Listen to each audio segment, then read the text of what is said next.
जिन्होंने इस शो का नाम नहीं सुना, यकीन मानो आप ऑलरेडी चैन और सुकून की जिंदगी जी रहे हो। जिन्होंने थोड़ा बहुत सुना है या देखा है, उनके लिए बता दूं, पिछले कुछ महीनों से सोशल मीडिया से लेकर न्यूज आर्टिकल तक हर कोई शार्क टैंक इंडिया के ही बारे में बात कर रहा है। ऐसा क्या ही रायता फैलाया है, आज की वीडियो में इसका पोस्टमार्टम कर ही डालते हैं। जजेस से लेके कंटेस्टेंट तक और शार्क टैंक से लेके ऑडियंस तक हर एक का चुन चुन के बकायदा हिसाब किया जाएगा।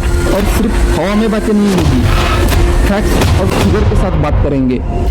तो गुरुजी, इस पोस्टमार्टम को इस वीडियो को शुरू कीजिए। तो चलिए शुरू कर। अब इस रायते को समझने के लिए हमें पर्दे के पीछे जाना पड़ेगा। सच में चले गए? अरे भाई, मैं हिस्ट्री की बात कर रहा हूँ। अगर स्टोरी को सही तरीके से समझना है तो थोड़ा बहुत हिस्ट्री भी जाननी पड़ेगी। अब इस स्टोरी की शुरुआत होती है दिसंबर 2021 से, जहाँ पे लोग रोडीज और इंडियन आइडल जैसे शोज देख के पक चुके थे। और इसी मौके का फायदा उठा के सोनी ने एक शो लाया, शार्क टैंक इंडिया। देश के कोने कोने से एंटरप्रेन्योर्स आएंगे और जजेस के सामने अपना बिजनेस आइडिया पिच करेंगे। अगर शार्क्स को बिजनेस आइडिया अच्छा लगता है तो वो उसमें इन्वेस्ट करेंगे।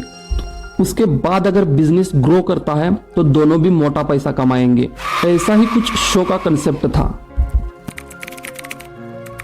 जैसे जैसे ये शो आगे बढ़ने लगा, वैसे पैट क्या होता है, ईबिटा किसे कहते हैं, नेट मार्जिन क्या होता है, ग्रॉस मार्जिन किसे कहते हैं, ऐसी टेक्निकल बातें चाय टपरी से लेकर सलून ब्यूटी पार्लर तक और घर से लेकर बड़े बड़े ऑफिस तक हर किसी के मुंह पे आने लगी। हर कोई शार्क टैंक का दीवाना हो चुका था। मुझे भी बहुत अच्छा लग रहा था कि काम की बातें हो रही है, अच्छा माहौल बन रहा है। अब इतना सब अच्छा चल रहा है तो कहानी बिगड़ी कहां से? अरे भाई बताएंगे, बोला है ना, हर एक का हिसाब होगा, हम किसी को नहीं छोड़ेंगे। अब कहानी में ट्विस्ट तब आता है जब शार्क टैंक इंडिया का सीजन 1 खत्म होने के बाद एक शार्क अनुपम मित्तल ने ट्वीट करके बताया उन्होंने 67% डील को क्लोज किया है और लोगों ने ये मान भी लिया था। लेकिन बातें तब बिगड़ना शुरू होती है जब अनुपम मित्तल के आंकड़े और दूसरे आंकड़े एक दूसरे के साथ मैच नहीं खा रहे थे। कैसे समझते हैं? हिंदुस्तान टाइम का एक आर्टिकल आता है। अगर उस आर्टिकल की मानी तो सीजन 1 और सीजन 2 इन दोनों के आंकड़ों को मिलाया जाए तो लगभग 2 लाख स्टार्टअप्स ने इस शो के लिए अप्लाई किया था। इसमें से 320 स्टार्टअप को शार्क के आगे पिच करने का मौका मिला। इसमें भी अगर सीजन 1 की बात करें तो लगभग 62,000 लोगों ने अप्लाई किया था, लेकिन 198 लोग सेलेक्ट हुए और उसमें से भी 67 लोगों को ही फंडिंग मिल पाई। अगर एक प्राइवेट सर्कल की बात माने तो 67 लोगों में से सिर्फ 27 स्टार्टअप को ही असल में पैसे मिले। अगर इसको परसेंटेज टर्म में कैलकुलेट किया जाए तो ये निकल के आते हैं 40%। अब अनुपम मित्तल के 67% और ये 40%, इसमें जो गैप है वो 27% का है। और यही 27% शो के ट्रांसपेरेंसी पे क्वेश्चन मार्क खड़े करते हैं।